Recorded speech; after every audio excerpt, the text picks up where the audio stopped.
सबको बताना है, समझाना है। वो कहेंगे अच्छा भाई तुमने क्या पाया? बस मुझे तो ऐसी चैतन्य की लहरें आ गई ठंडी ठंडी, बस हो गया। हाँ अब क्या? नहीं, वैसे हमारा बिजनेस अच्छा हो गया, मेरे बहू को बेटा नहीं होता था उसको बेटा हो गया, मेरे घर का जो प्रॉब्लम था वो ठीक हो गया, आदि आदि ऐसी बातें बताए। चलो इस पर भी कोई विश्वास करके सहयोग में आ भी गए तो जैसे एक वैसे 10, उससे फायदा क्या होने वाला है किसी को? इसलिए आपको इल्म सीखना पड़ेगा, इसकी तकनीक जिसे कहते हैं, हिंदी में शब्द इन्होंने बनाया टेक्निक से तकनीक। इसकी तकनीक सीखनी पड़ेगी हर एक सहयोगी को, जो बहुत ही आसानी से सीखते हैं। मैं भी मेडिकल कॉलेज में पढ़ी हूँ, बाप रे बाप, हड्डियां लेके सोना पड़ता था, वो हड्डी के एक एक पुर्जे को याद करना पड़ता, कहीं बच्चे को काट, कहीं मुर्दे को काट। 7 साल में तो कोई पास नहीं होता, तो 8-10 साल में अगर पास हो गए तो कहीं जाके आप डॉक्टर हो जाते। फिर भी अगर किसी अस्पताल में आप गए और कहा कि पता लगाओ इनको क्या बीमारी है, तो आपकी पूरी अतड़ियां निकाल देंगे, आंख निकाल के धो के फिर फिट कर देंगे, दांत निकाल के फिर फिट कर देंगे और कहेंगे कोई बीमारी नहीं। लेकिन सहयोग में तो आप खड़े हो जाइए, फौरन पता चल जाता, 1 मिनट में क्या तकलीफ है, फौरन पता हो जाता है कि आपको क्या तकलीफ है और दूसरे को क्या तकलीफ है। तो संवेदना अपने अंदर आनी पड़ेगी, उस संवेदना के साथ इल्म भी आना चाहिए कि इसमें हमने अभी देखा, इसको ठीक कैसे किया जाए। अभी एक साहब ने लिखा कि माँ, मैं जब दूसरों को ठीक करता हूं तो वो मैं कमजोर हो जाता हूं, क्योंकि आप सोच रहे हैं, आप कर रहे हैं, आप मेरा फोटो रख, उसको ही बीमार हो जाते, मैं तो होती नहीं। कहना माँ तुम ही कर रहे हो गया काम कर। आप अपने ऊपर ले लेते हो, तब ये प्रश्न खड़े हो जाते हैं। नोएडा में सहयोग बड़े जोरों में बढ़ रहा है, इसमें कोई शंका नहीं। पता नहीं, मुझे भी यहीं पे जमीन मिल गई, यहीं पे घर हमारा भी बन रहा है। कुछ बात होगी नोएडा के विषय पर, यहाँ के सहयोगियों को सहयोग का इल्म कितना मालूम है वो मैं आकर जरूर देखूं। इल्म मालूम जरूर करना ही पड़ेगा, नहीं तो ऐसा हुआ कि आप किसी यूनिवर्सिटी में फर्स्ट ईयर में ही फेल हो करते रह रहे। जब तक आपको इसमें पूरा गुरुत्व मास्टरी नहीं आ जाएगी, तब तक आप सहयोग में बिल्कुल बेकार आए हैं, आपका कोई उपयोग नहीं। जंगलों में लाइट लगाने से क्या फायदा? समाज में हमको प्रकाश देना, तो अब आपको समाज में उतरना पड़ेगा, भागना नहीं है समाज से। गंदगी से भागिए, पर समाज से भागने की जरूरत नहीं। आपको देख के ही, आपके प्रकाशित जीवन को, आपके नूर को देख के ही लोग समझ लेंगे कि ये चीज कुछ और ही है, और पूछेंगे कि भाई है क्या बात, बताइए। धीरे धीरे उनके खुद समझ में आ जाए, किसी पे जबरदस्ती करने की जरूरत है। पर समाज में जब तक आप कार्यान्वित नहीं होंगे, सिर्फ हाँ भाई मेरी तो तबीयत ठीक हो गई, मेरा बच्चा उसको भी नौकरी मिल गई, मेरा मेरा मेरा जब तक चलेगा तब तक आप सहयोगी नहीं। भले ही आप मेरा बैज लगाते घूमें। हम तो चाहते हैं, एक माँ तो जरूर है, लेकिन चाहते हैं कि जो कुछ हमारे अंदर है सब हमारे बच्चे उसी तरह से पनप जाए और उससे भी आगे चले। उसके लिए जो भी आप कहेंगे मैं करने को तैयार, जो भी मेहनत करेंगे वो करने को तैयार। और मैं देखती क्या हूँ, माँ मैं तो बीमारी मेरी ठीक ही नहीं हो रही, माँ मेरा यही नहीं हो रहा, वो ही नहीं, यही रोना गाना करते रहते। क्या तुम लोग सहयोग में आए हो कि क्या?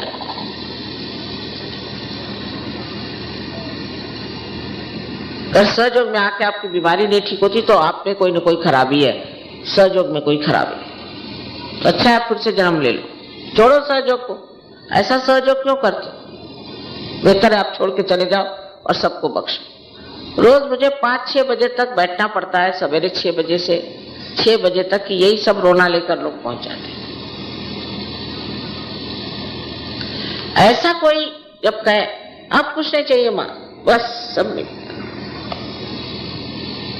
अब बस ठीक चल रहा है, तब फिर तबीयत बनती है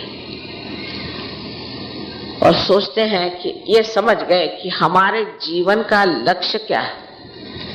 हमारा मार्ग तो ठीक हो गया, लेकिन ये मार्ग कहाँ पहुंचता है और हमें अग्रसर अगर होना, इसमें अगर बढ़ना है तो हमें क्या करना है, उसके लिए क्या प्राप्त करना है। और सब चीजों में तो हम बहुत स्पर्धा लगाते कि अगर हमने MBBS किया तो हम MD कर दें, फिर MD करने के बाद ये भी कर दें, फिर वो भी करते हैं, दुनिया भर की। धंधे में भी आज हमने एक छोटी सी फैक्ट्री खोली, कल उसकी डबल फैक्ट्री खोले, उसके बाद उसके 4 गुना ज्यादा फैक्ट्री खोले। एक घर 2 साड़ियां है तो उसको 10 साड़ियां होनी चाहिए, अगर जेवर अगर एक है तो वो 10 जेवर। इसमें सब में स्पर्धा है। अरे वो बड़ा अच्छा जेवर पहन के आई थी, मैंने पूछा कौन से दुकान से आई थी, उसी दुकान में जाके जेवर खरीदे। इस मामले में बड़ी स्पर्धा। फिर हमारे मर्दों की भी पुरुषों की भी जो स्पर्धाएं हैं उसका भी कोई अंत नहीं। रात दिन ये माँ मेरे ऑफिस में डिप्टी सेक्रेटरी है, मुझे उसकी नौकरी चाहिए, पर वो तो हटता ही नहीं, उसको किसी तरह हटाने की व्यवस्था करिए। अब यही घर धंधा मुझे करना है। अच्छा तो फिर ऐसा है कि मैं उस तांत्रिक के पास गया था, उसने पैसे ले लिए, पर उस डिप्टी सेक्रेटरी को हटाया नहीं। मैंने कहा भाई तुम फिर दूसरे किसी के पास जाओ, मेरे पास इसका कोई इल्म नहीं। और ऐसे लोगों के लिए सहयोग नहीं है। स्पर्धा करनी चाहिए इसमें कि मैं कब उस चरम सीमा पे पहुंच जाऊं जहां मेरे अंदर कोई सी भी नेगेटिव बात ही ना, ऐसा मेरा हृदय का कुंभ प्यार से लबलबा जाए कि उससे सारी गलत चीजें जो हैं एकदम खत्म हो जाए। इस तरह की भावना अगर हमारे अंदर जागृत हो जाए तो ये परम चैतन्य बैठा है आपकी चरण सेवा करने के लिए, जो कहिएगा सो।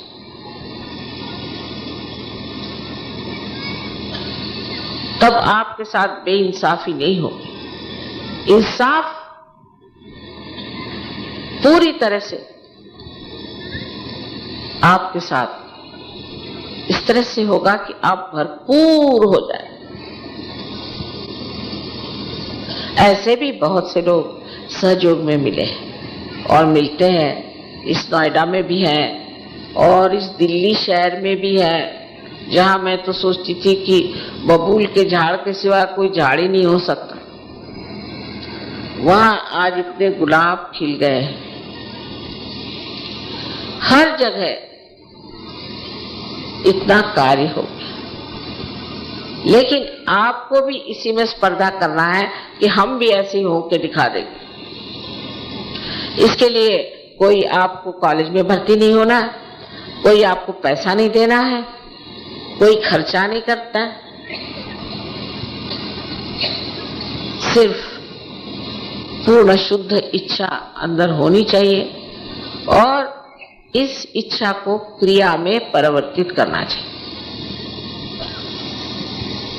फिर देखिए आप कहां से कहां चले जाते और कहां से कहां आप कार्य करते हैं। कुंडलिनी के बारे में तो बहुत से लोग जानते हैं और बता भी देंगे, चक्र भी बता देंगे, उसके नंबर सब कुछ बता देंगे, लेकिन इल्म हमारे अंदर कितना है वो देखना चाहिए। से संवेदित करता है,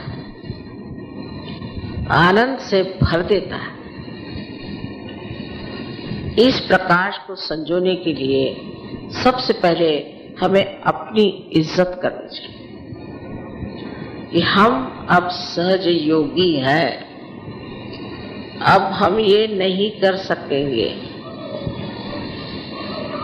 और यही कर सकेंगे।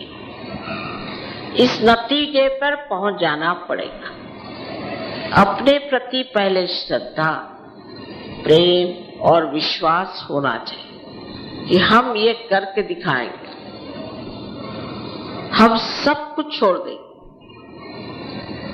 बाप दादे हमारे करते रहे होंगे, लेकिन आज हम सहयोग पे खड़े हुए हैं और हम करके दिखा सकते हैं। सब बेकार चीजें हम छोड़ देंगे और असलियत पे उतर आएंगे। बस ये अगर आपने ठान लिया तो देखिए कि सारे कार्य कितने सहज में हो सकते। शुरू में तो परम चैतन्य आपको अनंत चमत्कार दिखाएंगे। आपको एकदम से कहीं से पैसा मिल जाएगा, एकदम से कोई ना कोई बड़ा भारी लाभ हो जाएगा, मन में आपके शांति आ जाएगी, जिससे दुश्मनी से उससे दोस्ती हो जाएगी, सब कुछ हो जाएगा। ये भी एक प्रलोभन है। अब मुझे यहाँ आना था, रास्ते में बहुत सी चीजें देखने की थी और अगर मैं बीच में ही उतर जाती तो यहाँ कैसे पहुंचती। तो किसी भी प्रलोभन में नहीं पड़ना है, अपनी मंजिल पे जाना है और आपका मंजिल है पूरी तरह से सहयोग में प्रभुत्व। पूरी अथॉरिटी सहयोग की आपके अंदर आनी चाहिए और उस अथॉरिटी के साथ सबसे बड़ा गुण है प्रेम। उसका सबसे बड़ा अलंकार है नम्रता और उसका सबसे बड़ा देना है आशीष। परमात्मा आप सबको सुबुद्धि दे और आप सबको अनंत आशीर्वाद।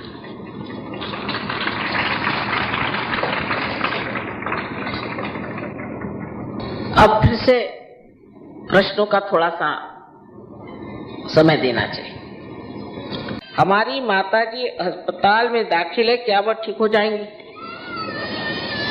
कारण देवी जी यहाँ आज मीटिंग में आई है तो उनका अधिकार होगा कि उनकी माताजी जो अस्पताल में है वो ठीक हो जाए।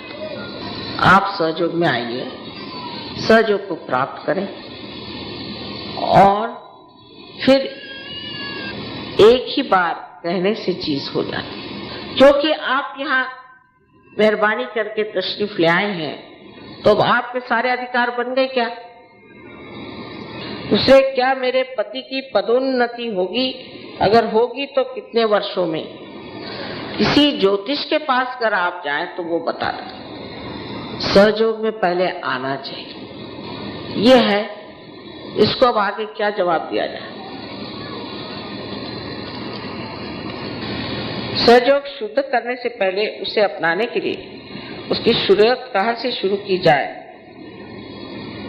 ये अच्छा सवाल। शुरुआत तो मैं कर देती हूँ और हो गया है इनके हिसाब से, कहती हूँ उसका इल्म तो हम समझ गए, पर शुद्धता आएगी जब आप अपने तरफ नजर फेरेंगे, अपने से हट के अपने को देखिए। शीशे के सामने देख सकते हैं क्योंकि आप अपने से हट गए। अब पूछिए, अपने से सवाल पूछिए, जनाब अब आप क्या सोच रहे हैं? सवाल अपने से पूछिए। और ध्यान सुबह शाम करना, सामूहिकता में आना, दूसरों के दोष नहीं देखना, आगे आगे दौड़ना नहीं। एक साहब एक दिन नाराज हो गए। मैंने कहा क्या हुआ? मैं उदबत्ती लेके आया था और उन्होंने मुझे आपको उदबत्ती नहीं देनी थी।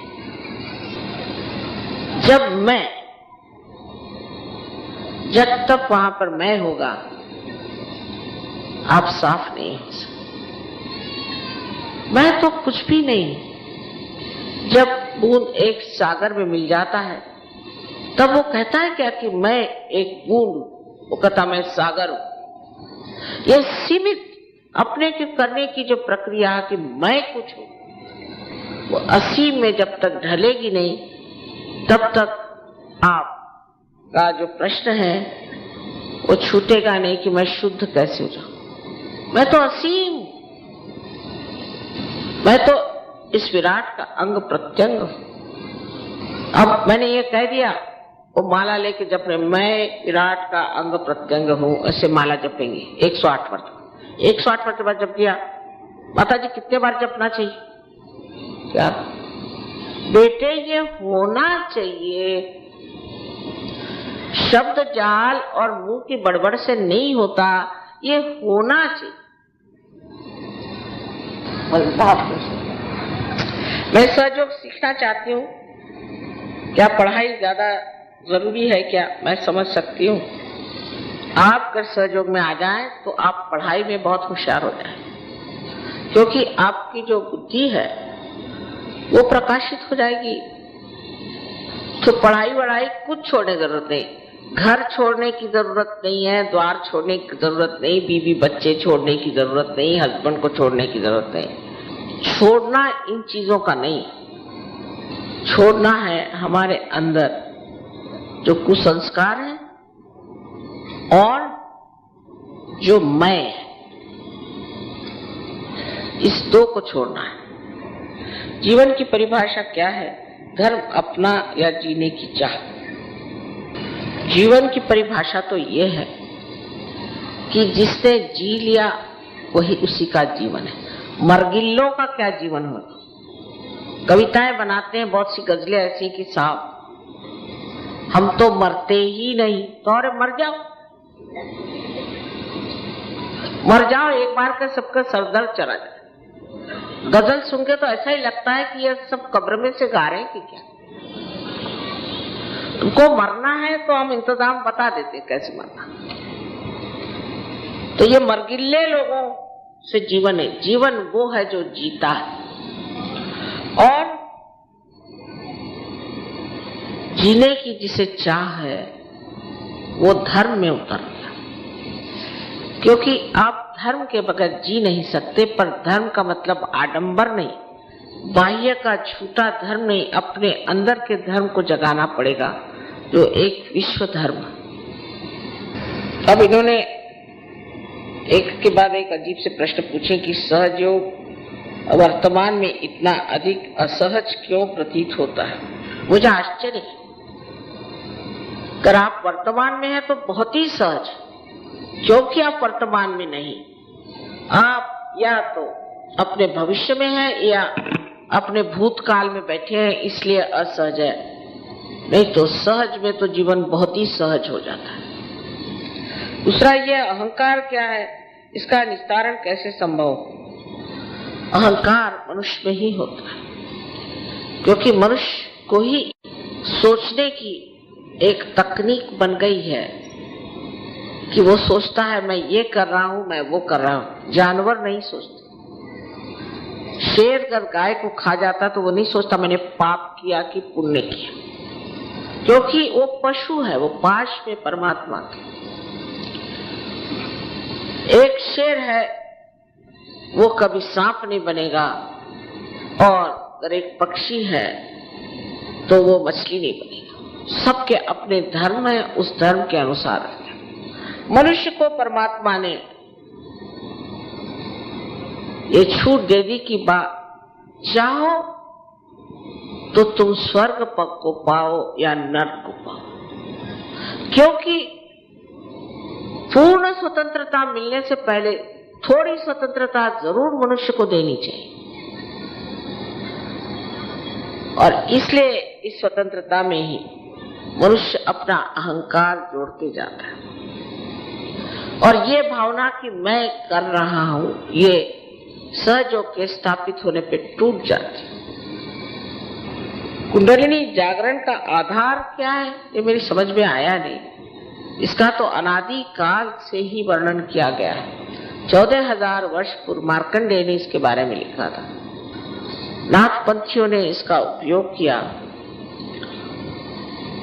और 12वीं शताब्दी में पहली मर्तबा ज्ञानेश्वर जी ने इसका उद्धरण मराठी भाषा में लिखी हुई ज्ञानेश्वरी में किया। संस्कृत भाषा में तो 6ठी शताब्दी में भी काफी लिखा गया। इसका आधार अनेक, लेकिन हम लोग आजकल अपनी पुरानी किताबें पढ़ते ही कहा। बहुत से लोग तो कुंडलिनी को कुंडली ही कहते हैं। हमको तो मालूम भी नहीं कि कुंडलिनी क्या है, पर उस रशिया में लोगों को मालूम है।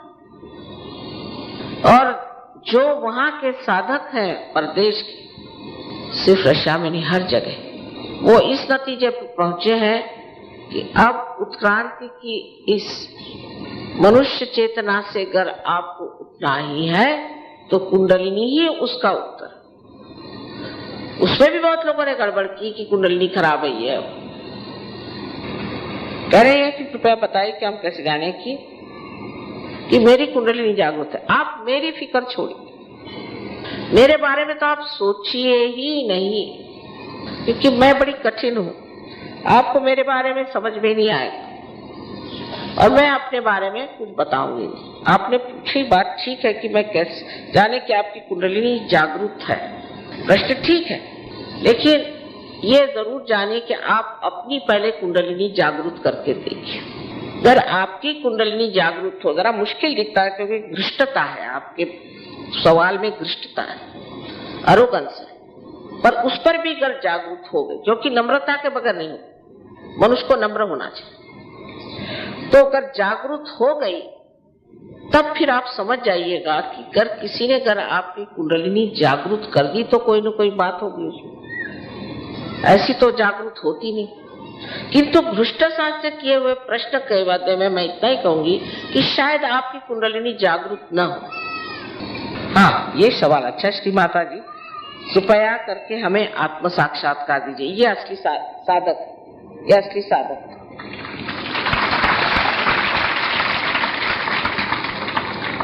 ये कहा क्या मूर्ति पूजा करते ही निरर्थक है, ऐसे तो मैंने कभी कहा है, लेकिन मूर्ति किसने बनाई?